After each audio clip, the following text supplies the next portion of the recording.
And here is another Filmmaker Follies. Hopefully, people are watching these and enjoying them. Today's episode of me, yet again, randomly talking about things that don't matter. Today's topic is a filmmaker having very weird movie tastes and how that sometimes makes me feel very unconfident in my stuff clicking or mattering with people. Because that's the reality of my life. So I am like a huge fan of weird stuff. And I don't mean like, oh yeah, it's so like dark and weird. No, I mean like I love Batman v Superman. Because it's like a very deep dive into the thematic ideas of like falling into darkness but being able to find the light, of being hopeful in the face of the world turning its back on you and still doing the right thing in spite of that. You know, I love The Matrix 4 because it's like Lana Wachowski going all out on just doing what she wants to from the start, giving the middle finger to Warner Brothers, giving the middle finger to everyone that misunderstood the Matrix franchise, giving the middle finger to everyone like saying what the Matrix should be, and her just going like, nope, gonna make it even weirder. And I love that. I love when movies are divisive, it seems. And that's not me being a contrarian. I really mean that. Like, I don't like these things just because other people don't. I don't like these things for attention. I genuinely like movies that it seems like a lot of people don't. And I don't really know exactly why. Again, I think it's because I'm attracted to the weird. I'm attracted to the different. I'm attracted to the unique. I don't know exactly how to word it or figure it out or place it, but that's the reality. Is that there are a lot of my favorite movies, not all of them. I don't even think the majority of them, but a lot of my favorite movies and movie opinions are not quite universally loved. There are movies that a lot of people hate or a lot of people don't like. And it's just, it goes opposite of what a lot of audiences think. Another example is, I don't like the first Nightmare on Elm Street that much. I don't hate it. But like I like 4 better, I like 3 better, I like 2 better, I like 6 better, and like that is like a lot. I've heard 3 and 4 from other people, but not 2, not 6. New Nightmare is one that a lot of horror fans will say is one of their favorites, and that's like my least favorite. Nightmare on Elm Street. Yeah, just to go back into the Matrix example, I love 2, I love 3, I love 4. I think 1 is the least interesting.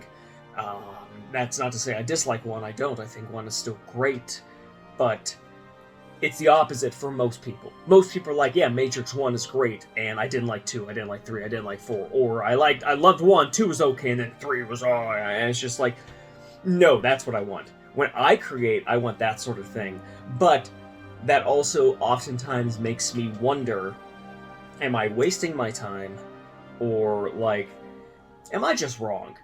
Like, am I just... Let me start off by saying film taste is subjective, and I don't believe anyone is right or wrong, but for the sake of this discussion, maybe I just don't know what a good movie is. Maybe I like stuff that's bad. I don't actually think that, but what if that's the case? What does that mean for me as a creator making films? Because you, more often than not, make stuff that you're inspired by. And it seems like I'm inspired a lot of the time by stuff that other people don't like. And again, that has bit me a little bit. I talked about it on my Carousel 2 episode. Some people didn't like that it wasn't just a slasher film, but at the same time, I wouldn't have made that movie if it was just a slasher film, because I don't like that. I like, let's get weird. I like that. But it does fill me with self-doubt at the same time. Because, I love Batman v Superman. It is probably my favorite comic book movie. For a lot of reasons that I can spend hours talking about, and I'm not going to do that on this episode or in this format, but I genuinely love it. And yet so many, to me, that's a peak. I'm not saying it's the best movie of all time. I'm not saying Zack Snyder's the greatest filmmaker of all time. Before anyone starts putting words in my mouth, I'm not saying anything like that. I'm just saying that in terms of that genre, I consider that movie to be a peak. And when I feel that way, but other people claim it's the worst comic book movie of all time, it's a weird feeling of what's causing this disconnect? Why is my thought so different from so many other people's?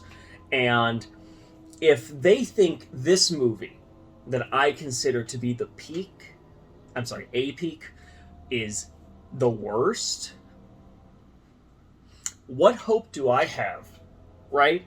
This movie that I think is very emotional, very moving, very powerful, very well done, but that's the worst for folks. What hope does Carousel have, or Carousel 2, or anything that I make? If something that I think is so good is apparently so bad to other people, how could anything I make be good?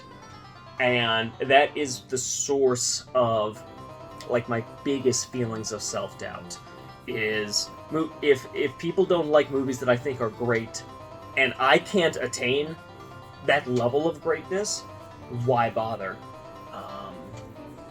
And I can only say that I think that my takeaways are, obviously, as I said at the beginning, movie tastes are super subjective, and what one person thinks is good, another person will think is bad. What one person thinks is the worst, another person will think is the best. And nobody's right. I don't care how much experience they have.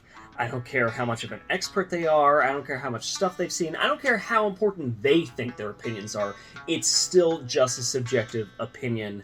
And movies are so subjective because there's so many different subjective parts to each film. That being said, it's easy to just say that. It doesn't make the feelings go away. So how do I kind of deal with that? And this is what I was leading up to 7-8 minutes later. I'm finally kind of getting to my point, is that I do think that a lot of independent filmmakers, a lot of independent creators will have that sort of same mindset at least once, where something that they think is great, another person will think is terrible. And it makes them self-reflect on their art. Since most of the time we don't think our art is as good as the thing that we think is great. And I think the only thing we can do when it comes to facing that disconnect and that self-doubt and that confusion, for the lack of a better word, is sometimes people just don't get things yet. And that's not they're too dumb to like Batman v Superman. I don't mean that. I'm not saying that. I just mean there's a lot of stuff that people will fall in love with years later.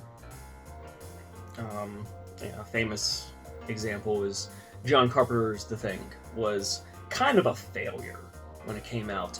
And I'm sure if the internet existed, there would have been a lot of people saying it's the best horror movie ever, and a lot of people replying no, you're an idiot. It's a failure at the box office. It's not good, yada, yada, yada, yada. And yet, decades later, it's considered a masterpiece in horror. It's considered one of the best horror films of all time.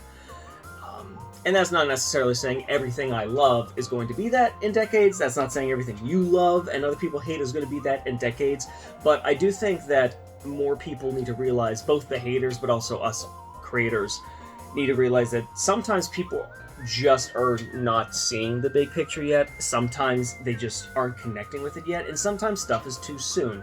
That doesn't mean it's bad. That doesn't mean it's worse than other stuff. It just may be the wrong place at the wrong time. And if we try to look at it that way, I think it can help take some of the pressure off of us trying to reach those peaks while seeing other people destroy what we're trying to reach. I think that it's still good for us to kind of get our inspiration from the stuff we love, regardless of what everyone else thinks of it. I think that it's still important for us to be inspired by things in spite of other people saying it's the worst thing and we should avoid it. We need to not be stubborn necessarily, but kind of stay true to what we are passionate about and what we care about, because if nothing else, if everyone was inspired by the same stuff, art would be a whole lot more boring. If everyone just wanted to make horror movies like Friday the 13th and Halloween, which a lot of people do already, there'd be a whole lot less fun horror for me to enjoy and for other people to enjoy. You need the people that are inspired by weirdo movies that not everyone likes. You need people that are inspired by the things that nobody cares that much about, or is more niche, or is a little bit more wacky. You need all of this inspiration and all of us creating all this art in order to put this out there for all of these other people that do love the thing that you love, even when Twitter is telling you you're an idiot for it. For the people that do think, this movie that you love is one of the best things ever, in spite of Letterboxd giving it nothing but 1-star reviews and saying it's the most insulting thing they've ever seen. And it's hard to shut it off. It's hard to ignore people like hating something you love. And as a creator, it's hard to kind of make sense of it. But at the end of the day, we need to keep going because we don't have another choice. So even though I know for a fact my films are, to me, nowhere near as good as the stuff that people are saying is the worst, that doesn't mean that my stuff still doesn't have an audience. That doesn't mean my stuff doesn't have merit. That doesn't mean my stuff isn't still good for its own reasons. And again, it's hard to just think that, but we have to make that work. Otherwise, we'll just be following Twitter trends as creators for the rest of our lives. And, we don't want that. We don't want that at all. And that's it. Not too much of a point for this episode. Just something, again, that I've just kind of thought about as I see people hate things that I love and inspired me as a creator. So hopefully this meant something to someone. But if not, you can hate my movies by going to stevebuster.com and subscribing for digital access, or buying some of my movies at silverspotlightfilms.com. Be super cool of you, and I hope that everyone has a wonderful day. I hope that you continue enjoying loving what you love, and don't forget Batman v Superman is a great film.